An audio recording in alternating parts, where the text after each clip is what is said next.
Hello students, welcome to the PND coaching classes learn easily and smartly. तो आज हम पढ़ने वाले हैं इंस्टेंटेनियस एक्सीलरेशन के बारे में। तो चलिए करते हैं स्टार्ट। तो जैसे कि स्टूडेंट्स पिछले वीडियो में हमने आपको बताया था कि एक्सीलरेशन वेक्टर को लिखने के दो तरीके होते हैं। एक सिंपली एक्सीलरेशन जहां पे एक टाइम इंटरवल लिया जाता है, ओके, एंड दूसरा था इंस्टेंटेनियस एक्सीलरेशन। तो जैसे कि हमने इंस्टेंटेनियस वेलोसिटी के वीडियो में आपको बताया था स्टूडेंट्स की इंस्टेंटेनियस का मतलब क्या होता है। तो किसी एक पर्टिकुलर टाइम, ओके, किसी एक पर्टिकुलर टाइम की बात करते हैं, किसी टाइम इंटरवल को या उसके रेंज को नहीं लेते हैं। तो किसी एक पर्टिकुलर टाइम पे उस ऑब्जेक्ट या बॉडी की जो एक्सीलरेशन होती है उसको हम बोलते हैं instantaneous acceleration. In simple terms मैंने आपको पहले ही स्टूडेंट्स बता दिया। चलिए बात करते हैं, यहाँ पे देखते हैं डेफिनेशन के लिए। तो एक्सीलरेशन की नॉर्मल डेफिनेशन क्या होता है? Change in velocity upon time interval. ये आपको पता होगा स्टूडेंट्स, राइट। तो यहाँ पे एक्सीलरेशन जो है वो change in velocity upon time interval होता है नॉर्मल एक्सीलरेशन में। इंस्टेंटेनियस में क्या होगा? किसी भी ऑब्जेक्ट या बॉडी का एक्सीलरेशन वो भी पर्टिकुलर इंस्टेंट ऑफ टाइम। ये वर्ड लिखना बहुत ज़्यादा जरूरी है क्योंकि पर्टिकुलर इंस्टेंट ऑफ टाइम यानी कि किसी स्पेशल, किसी पर्टिकुलर टाइम पे ही हम बात करें तभी ये इंस्टेंटेनियस होगा। ओके, तो किसी ऑब्जेक्ट या बॉडी का एक्सीलरेशन वो भी किसी पर्टिकुलर इंस्टेंट ऑफ टाइम पे, उसको हम बोलते हैं इंस्टेंटेनियस एक्सीलरेशन उस ऑब्जेक्ट का। ये थी पहली डेफिनेशन। ओके स्टूडेंट्स, क्लियर है। सेकेंड डेफिनेशन है कि जो हम एवरेज एक्सीलरेशन निकालते हैं वो भी किसी ऑब्जेक्ट या बॉडी का। ओके, तो किसी ऑब्जेक्ट या बॉडी का जो एवरेज एक्सीलरेशन होता है वही हमारा इंस्टेंटेनियस एक्सीलरेशन होगा, लेकिन सिर्फ और सिर्फ तब जब आप टाइम इंटरवल जो है बहुत बहुत बहुत ज्यादा छोटा है, स्मॉल। यहाँ पे एक वर्ड है इनफाइनाइटसिमल, स्मॉल यानी कि बहुत बहुत बहुत ज्यादा छोटा टाइम इंटरवल, यानी कि एक किसी पर्टिकुलर टाइम पे बात कर रहे हैं। तो उस समय किसी एक पर्टिकुलर इंस्टेंट ऑफ टाइम पे उस ऑब्जेक्ट या बॉडी की जो एवरेज एक्सीलरेशन होता है वही उसका इंस्टेंटेनियस एक्सीलरेशन होता है। ओके स्टूडेंट्स, इतना क्लियर है क्या? तो बेसिकली स्टूडेंट्स टाइम इंटरवल और किसी पर्टिकुलर इंस्टेंट ऑफ टाइम में डिफरेंस क्या है, इसको मैंने आपको इंस्टेंटेनियस वेलोसिटी में समझाया था। यहाँ पे फिर से एक बार बता देता हूँ कि टाइम इंटरवल में एक टाइम का रेंज होता है, यानी कि 2 सेकेंड से लेकर के 5 सेकेंड के बीच में कितना उसका वेलोसिटी था। ओके, ये हो गया नॉर्मल वेलोसिटी या नॉर्मल एक्सीलरेशन। लेकिन किसी पर्टिकुलर टाइम की बात कर रहे हैं, यानी कि जैसे मान लेते हैं कि जब 3 सेकंड हो गए थे, यानी कि तीसरे सेकंड में किसी पर्टिकुलर सेकंड या टाइम इंटरवल में, तो तीसरे सेकंड में उस ऑब्जेक्ट या बॉडी का एक्सीलरेशन क्या था? तो वो हो जाएगा इंस्टेंटेनियस एक्सीलरेशन। इसको डिनोट कैसे करते हैं? ए वेक्टर के फॉर्म में, क्योंकि ये है तो आखिर एक्सीलरेशन वेक्टर का ही तरीका। ओके स्टूडेंट्स, चलिए आगे देखते हैं। तो जैसे कि स्टूडेंट्स हम जानते हैं कि एक्सीलरेशन की बात कर रहे हैं तो हो जाएगा a vector is equal to, क्योंकि अब यहाँ पे हम टाइम को लिमिट कर रहे हैं कि हम किसी पर्टिकुलर इंस्टेंट ऑफ टाइम पे ही हमको एक्सीलरेशन का पता करना है, तो हम लिमिट लगा देंगे डेल्टा टी टेंड्स टू 0, जैसे कि हमने इंस्टेंटेनियस वेलोसिटी में आपको एक्सप्लेन किए थे। सेम कंसेप्ट यहाँ पे भी होगा स्टूडेंट्स। ओके, तो क्योंकि हम किसी पर्टिकुलर इंस्टेंट ऑफ टाइम पे बात कर रहे हैं, टाइम को लिमिट कर रहे हैं, इसलिए हम लिखते हैं limit delta T tends to 0, यानी कि चेंज जो है टाइम में वो लगभग 0, यानी कि आप बोल सकते हैं कि टाइम चेंज नहीं होगा, तो वो हो जाएगा particular instant of time.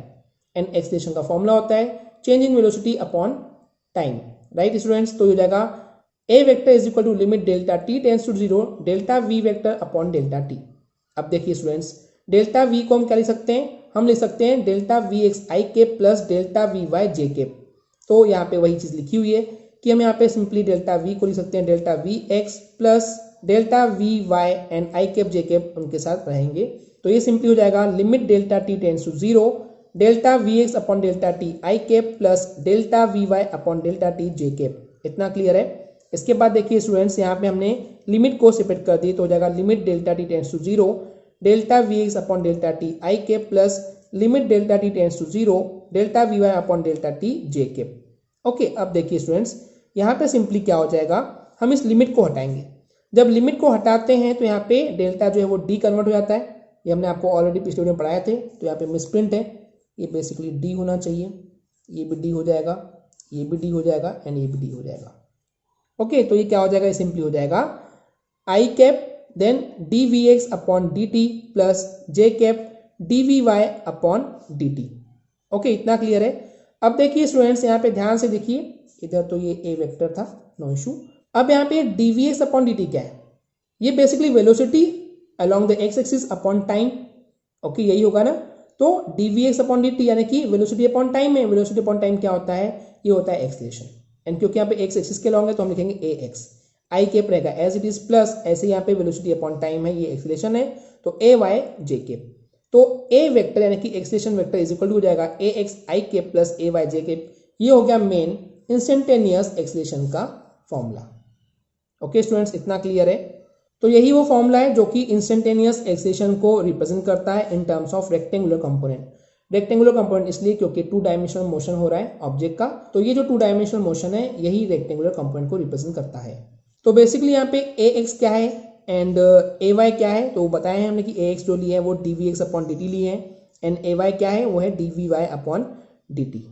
Okay, अब देखिए स्टूडेंट्स, यहाँ पे अगर मैं इसको और थोड़ा सा सॉल्व करूँ तो हमने इंस्टेंटेनियस वेलोसिटी के फॉर्मूले में पढ़े थे कि डी अपॉन डी टी और वी एक्स क्या था, तो वी एक्स का फॉर्मूला था, तो ये जाएगा ए x equal to d upon D t रहेगा as it is. Okay, and v x क्या था, वो था d upon D t of velocity क्या होता है, चेंज इन पोजिशन, यानी कि हो जाएगा सिंपली एक्स। तो डी इंटू टी यानी कि D square x upon D T square बोलते हैं इसको। ओके, तो ए एक्स को जैसे लिखे हमने ऐसे ही, तो अगर हमको एक्सलेशन को डिस्प्लेसमेंट के फॉर्म में लिखना है तो हो जाएगा D two Y upon D T square. यहाँ पे एक्स एक्सिस के along acceleration and Y axis के अलॉन्ग एक्सलेशन है। इतना क्लियर है स्टूडेंट्स। तो ये बेसिक चीजें हैं कि अगर हमको वेलोसिटी के टर्म में बताना है तो ये फॉर्मूले होंगे। ओके, एंड अगर हमको डिस्प्लेसमेंट के टर्म में बताना है तो ये हो जाएगा, क्योंकि वेलोसिटी क्या होता है, डिस्प्लेसमेंट अपॉन टाइम, इसलिए हम इसको इस तरीके से लिख सकते हैं। इतना क्लियर है स्टूडेंट्स। अब देखिए, अगर हमको इस मेन इक्वेशन जो कि हमारा एक्सीलरेशन वेक्टर है वो भी इंस्टेंटेनियस एक्सीलरेशन है, उसका मैग्नीट्यूड निकालना है, तो हो जाएगा a is equal to under root x square plus A y square, क्योंकि किसी भी वेक्टर को निकालने का जो मैग्नीट्यूड है उसको निकालने का यही तरीका होता है। ओके स्टूडेंट्स, इतना क्लियर है। तो ये हो जाएगा मैग्नीट्यूड का फॉर्मूला, यानी कि जो एक्सीलरेशन हमारा वेक्टर है उसका मैग्नीट्यूड इस तरीके से निकाल सकते हैं। अब चलिए बात करते हैं इसके डायरेक्शन की। तो बेसिकली स्टूडेंट्स, जैसे कि हमने आपको ऑलरेडी पिछले वीडियो में पढ़ा चुके हैं कि किसी भी अगर वेक्टर की हमको डायरेक्शन निकालना है तो हमको इसका मतलब थीटा निकालना होता है, एंड थीटा में भी हम स्पेसिफिकली टेन थीटा ही अक्सर निकालते हैं।